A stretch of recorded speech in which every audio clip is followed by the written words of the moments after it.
qualified teacher in the entire internet is back to teach you something that he has no right to teach because the internet. But anyway, so I was thinking about Algol energy because that's been a kind of a big deal in so many astrological things. I've already talked about it a bunch, but it's very interesting the way it's so predominantly noticed in global affairs right now. Because I love heavy metal, I just love I just love it. I ain't gonna lie. This year at the Olympics, I fucking love it. I think it was amazing, and it's important to take a look at that symbolism. And of course, it opens up with the decapitated, burning Marie Antoinette singing the opening lines to Sehira, which is "This is fine" in French, and then the Bastille is burning, right? And so the decapitated Marie Antoinette. This is the Algol energy, right? The French Revolution itself is Perseus, right? And the slaughtering of Gorgon to rid the land of a certain kind of strife that is coming from a abused and corrupted dark feminine force that had become an influence on various powerful figures within the mythos, not particularly gods. Medusa was a priestess of Athena, I believe is how it goes. So I think looking at the political theater, the way they're going to play this game, and it's just a game. It will never tell you what's going to happen to your life next. You have to look at the influences beyond the game, right? But just to show you a thing or two about the game, to make you understand how you pay attention to what they're broadcasting, just in case something goes live, right? Like, I didn't think that, hey, what's up, Pearl? I didn't think, that COVID was going to go live. I thought it was just going to be another run-of-the-mill, everybody's freaking out to get their thing, but life goes on. I that's what I thought. I did not comprehend the meaning of the level of human participation on that scale. Completely taken out of context of what was just supposed to be 2 weeks to sort everything out, right? 2 weeks to sort everything out, but that's not what the human condition wanted. And they conditioned us to be that way. You got to remember, the part of understanding how the dark sorcery is going to affect you and is going to affect your world and the existential world is having the best grasp of it as you can. If you don't know your neighbors, you don't know how anybody's going to fucking react. I did learn that my neighborhood didn't seem crazy at all. I hardly saw anybody in a mask in my neighborhood, right? And maybe that's an unconscious effect that I have over there. I don't know. It didn't do any tremendous favors. It's not like I could walk up and talk to them and find out everybody that I knew through that period of time was whatever, and I knew that they were all likely wearing masks when I didn't see them. But the point is, I didn't see it, right? It wasn't in my immediate world. And I didn't even know my neighbors very well. We just kind of recognized each other, right? Nobody was interested in being in COVID mode on my neighborhood, right? Not even my local gas station. My most local gas station was in COVID mode, right? So these things, they have an interesting... hey, what's the deal, Lux? Good to see you here. So these things have an interesting correspondence. So what do we have right now? Uh, we have a strategy that likely was in place for a long ass time, which was to put Kamala into the vice presidency, no matter who got the nomination, right? And I'm talking about how I'm talking about how 2020 went down, right?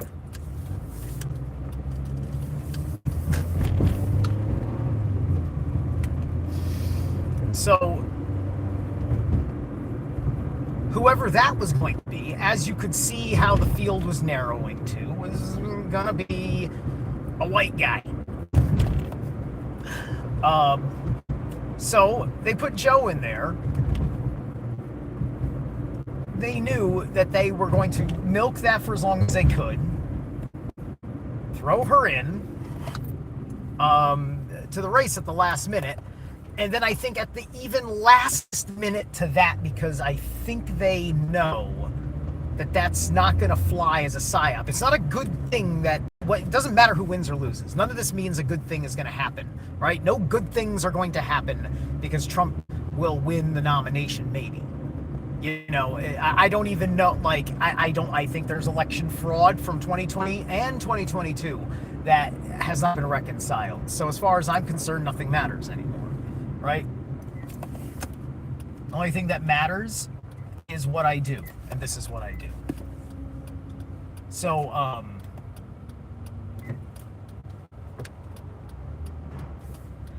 so then I think that, you know, he will either be forced to step down or die in office by design. And that way they can get the first female, and also yet still, like the last president they had in, minority, mixed race minority, you know, female president. Just say they had her for a whatever amount of time. And they'll make sure she fucking signs one goddamn executive order to, and pass one fucking bill, just so she has something on her record, right? Something just cooked up, ready to go, that the Republicans are like, oh, fine, right? You know, and it'll probably be something horrible anyway, right? Just to make it worse, and then, you know, to act like, well, that's the deal, right? You know, this is how you make a deal in Hollywood, or, you know, Washington, same difference, right?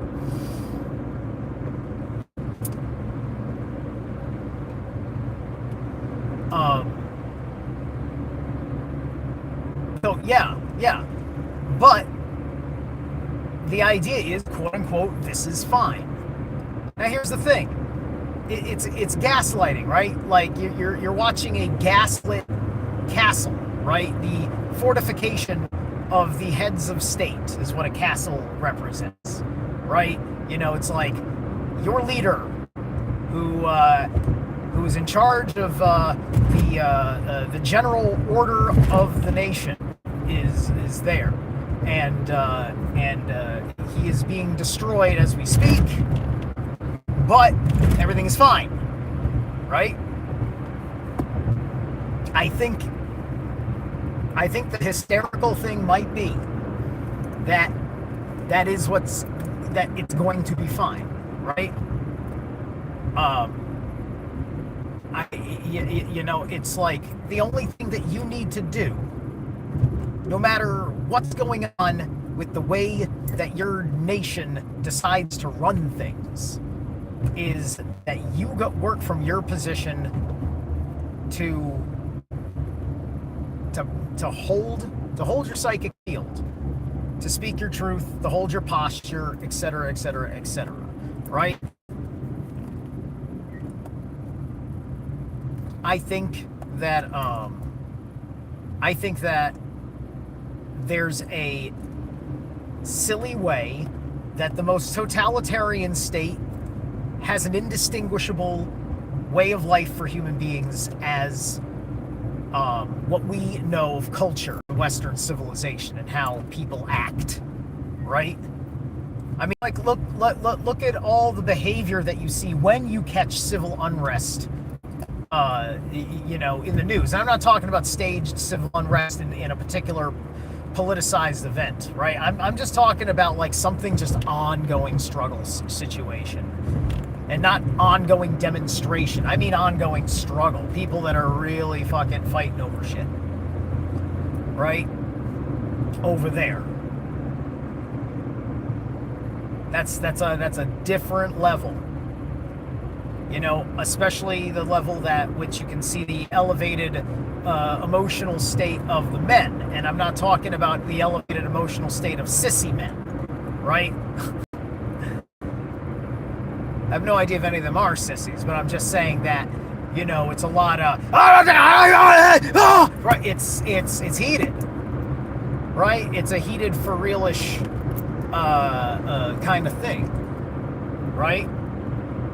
When I was at Revolution Radio, I used to know a couple of guys from Syria during the war with the whole issue with ISIS, and these guys were these these awesome human beings that were, they weren't like, they had much more universal principles than just like being Muslim or whatever. Like they were different, right? They were kind of like middle way of looking at the situation. They didn't like Assad, they didn't like ISIS, and we understood the plight of their situation. You know, we had them on several times because we need some sort of fucking English speaking voice so we can fucking, seems like work really hard to make sure they're fucking independent, the best you can fucking do under our resources, so we're not getting a fucking CIA asset throwing shit down our face, right? And trust was established.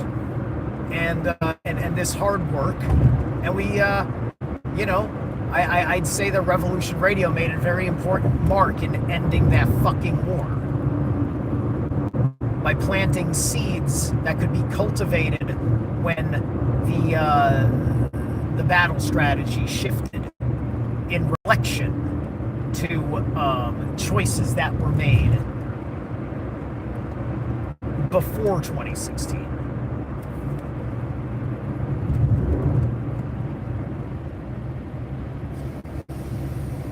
Right? So another thing is that this could also elicit, if things are not going well, and just because something happens, like say they put Kamala in office, it doesn't necessarily mean, under certain circumstances, just because they may need a new scapegoat, that they don't put up Hillary, right? Now, all of a sudden, liberals are besides themselves in the world with a Democrat president, and the Gordon is doing purple walk, right?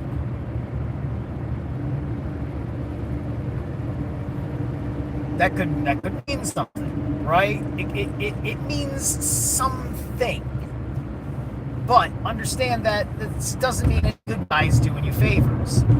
It means that you're watching one bad guy get a legitimate victory over another, because they are having a legitimate fight as to who feeds on us, who wish to be preyed upon. Do you wish to be preyed upon? All right, so the assumption is that you do not wish to be preyed upon. If you do wish to be preyed upon, we have further discussion here. You can watch something else on YouTube. I'll wait for you to turn it off. Okay, so now that we are all in agreement that we do not wish to be preyed upon, your reaction to their, it needs a new name, because Hegel is not an appropriate title for the Hegelian dialectic. There will be a fire truck coming up behind me, but I think I might be beating them. Anyway, with the Hegelian dialectic, it's easy enough to say that, right? Because the reason why I don't have these kinds of conversations very often is because A, they're easy to say, everybody else has said it. I just try to throw in a framing mechanism once in a while. I try not to leave you with fucking empty wisdom, meaning that I've given you the wisdom of getting out of trouble but I didn't give you the wisdom of getting into solution. You're out of trouble, you're out of problem, but you are also out of solution. I don't want to do that to you. That's what everybody else does. It's fucking depressing. Here comes a truck. Not too loud. You must be going to exit 2, right? It's gotta be. This is where I'm getting off. Traffic's fine. I don't know what's on fire. Anyway,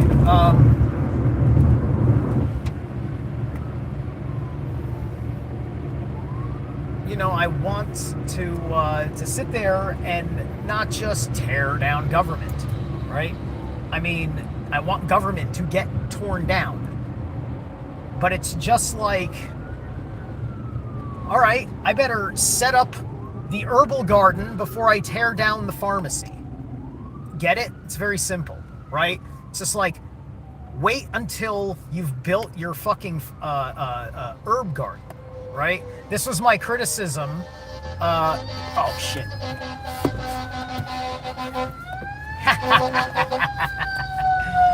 All right. This is my criticism in my Matrix 4 breakdown video with where I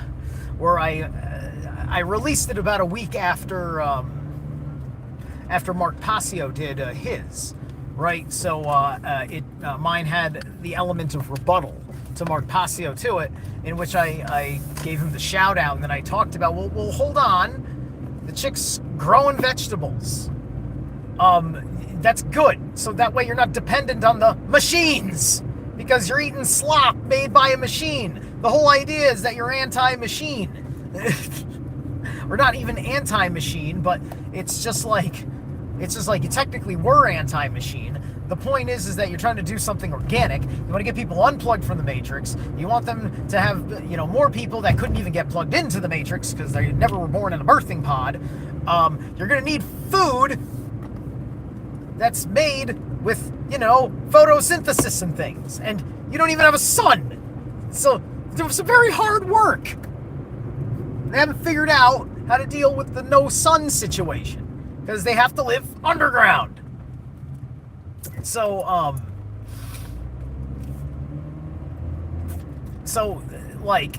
you got to get out of the literalism, right? It's your struggle in the wasteland to a certain degree that makes you dependent on the machines of old infrastructure, right? Like the machines that keep Zion alive is old infrastructure from a time long ago. It's basically like they're basically living in the last human war bunker from like when the humans lost to the machines, and the machines kept that going, because that's what we would have known if they didn't make it machines and it was the people that lost to the Nazis in the alternate timeline of the Immortals, which is the proper fucking story of the film. Go watch my Tom Althouse interview with my boy Derek and my girl Maria. Awaken Your Mind, which is also on this channel.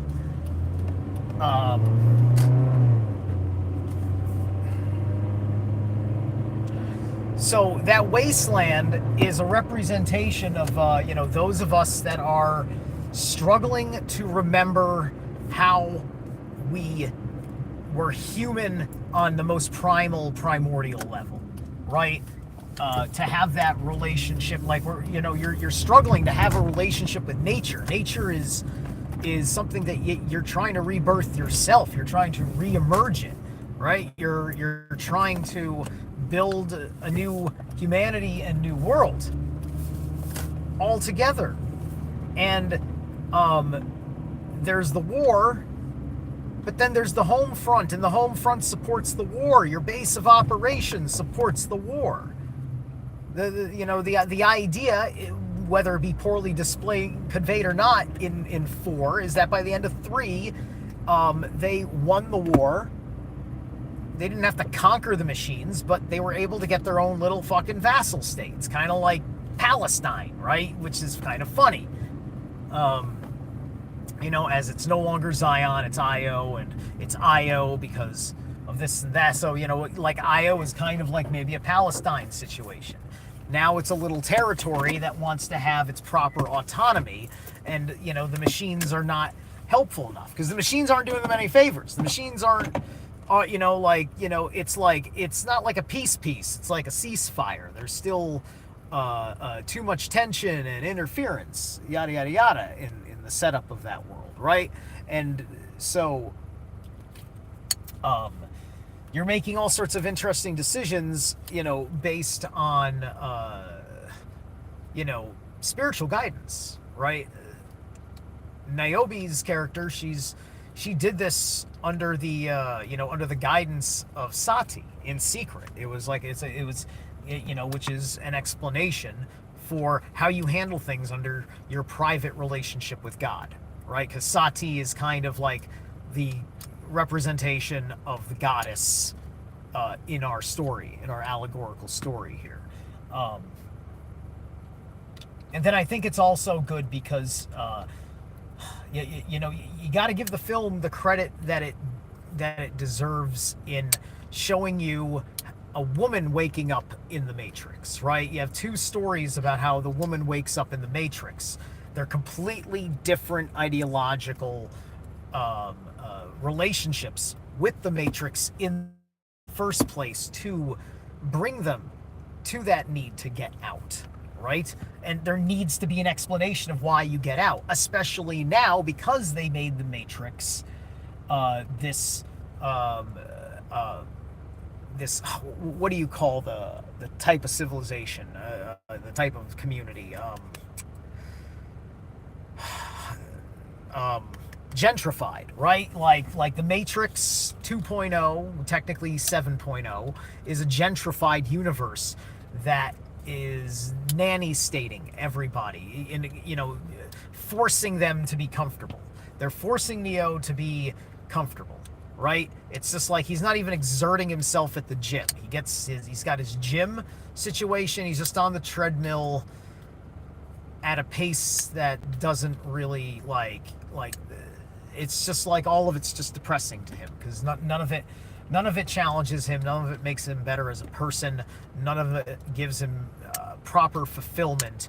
And the world insists that there's something wrong with you if you don't like all these things, right? It's that new way in which they're trying to forge a civilization, a culture's sense of itself and relationship. It's a reflection of the new organizing principle that was introduced with the pandemic, letting people break old ties, forge new ties, and then see how those ties settle in. Right. All right.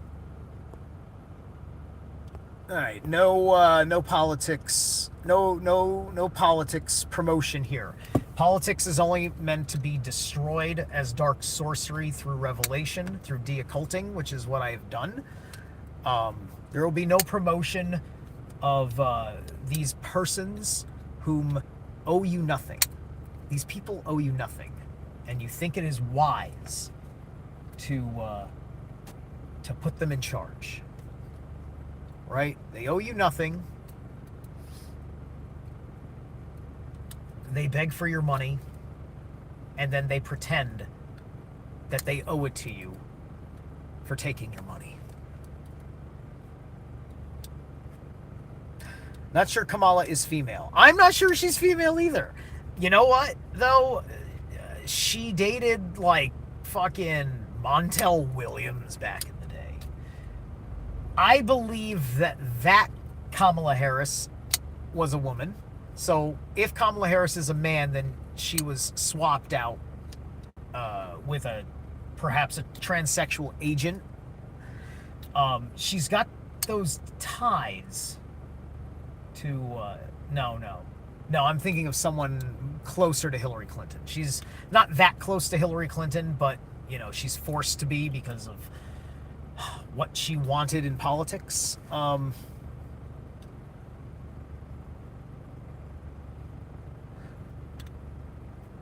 Well, people were not taking the U.S. presidency seriously, honestly, since Reagan, right? Uh, well, yeah, really, really Reagan. The level of because the manner in which no, like whether I like him or not, things were still taken seriously with Bush Senior. I'm just talking about things being taken seriously, not whether it was good or not. Well, SB, if you want to find out where I'm from, listen to more shit on my channel. I sometimes disclose where I am from. Happy hunting. Thanks for all the views.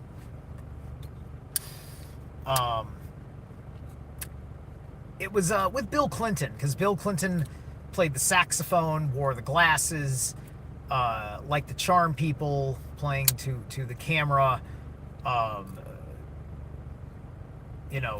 shameless promotion of fast food diets, all these things.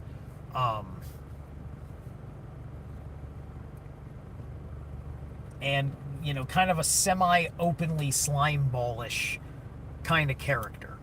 And it was something that, like, the Christian right that kind of started emerging in the 70s was in its maturation in the 90s, kind of was disgusted by it, and they were ripe for the neocon takeover in 2000.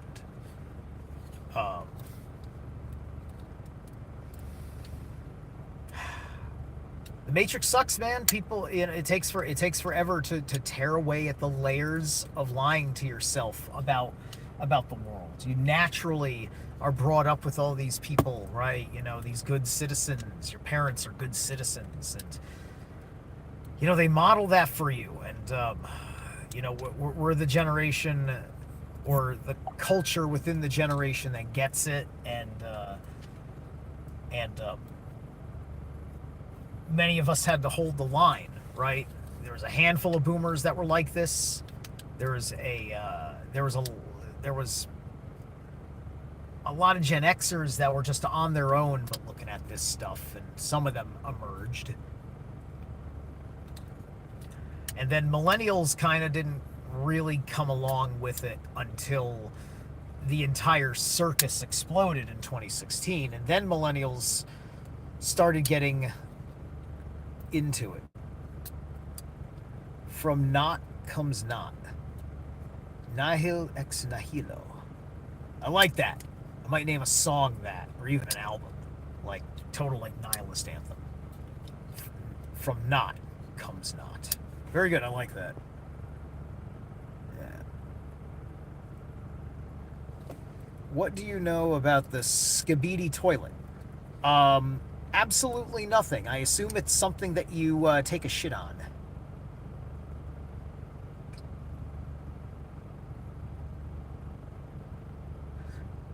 Who do I think is going to win the election in the USA? All of my enemies. All right, I'm going to go have lunch because I just had a pretty big back day, and I need me protein. I catch you later.